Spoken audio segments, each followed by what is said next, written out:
Hey guys! So for today's vlog, isamahan nyo kaming mamili ni Size dito sa bayan.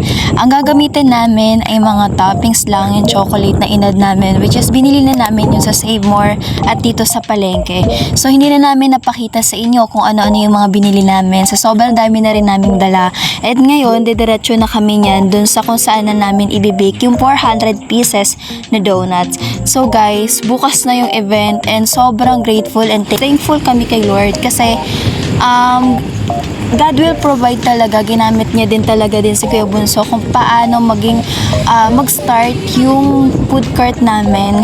Nung una, pinaplano lang din talaga namin ni Sai kung paano namin sisimula na magkaroon ng food cart. Bukod dun sa medyo short pa sa financial, pero God will provide talaga sa pamagitan din ni Kuya Bunso kasi they're planning also kung paano din nila gagawin yung food cart nila. Parang they suggest na isabay na din yung food cart namin. So, agad-agad ginawa. Kumbaga wala nang kahit na pero sabi nga in the perfect timing din talaga nangyari. And ayan, ito yung first event namin bukas, which is March 19, 2026 na.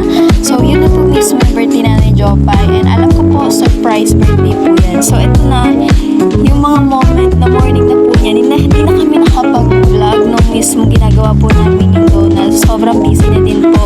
So guys, ito yung moment na dumating na nga kami sa mismo event ng 3 PM. Pero yun, nag-prepare na kami, sinet up namin yung dapat namin i-set up. Nagpalitan na rin kami ni Sai kasi bilang guest din po kami doon. So kailangan na namin magbihis after namin i-set up lahat. And yan na po yung pinaka-welcoming po ng ating pong birthday celebrant na si Nanay Jopay. Dumating na po sa punto po ng buhay niya na siya na po ay 60. Umabot lang po tayo ng 60. Ay sobrang blessing na po yun. At sabi nga si Nanay Jopay din po ay naging blessing po siya ng lahat kasi siya po ay nagagamit sa pag-awit po sa aming church ng The Church of Renewed Life, and mga Bible study ay active na active din po yan si Nanay. So nakakatuwa din po yung buhay po niya kasi kung paano nabago ang buhay po niya at ng kanyang buong pamilya. Nakakatuwa po kasi ma-witness po yung ganitong eksena kung paano din po talaga nag-effort yung mga anak po niya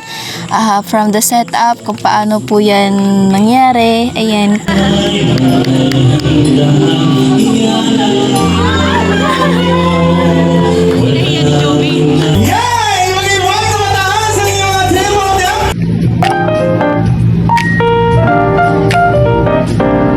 Bigyan mo ako ng Sai, ayos lang.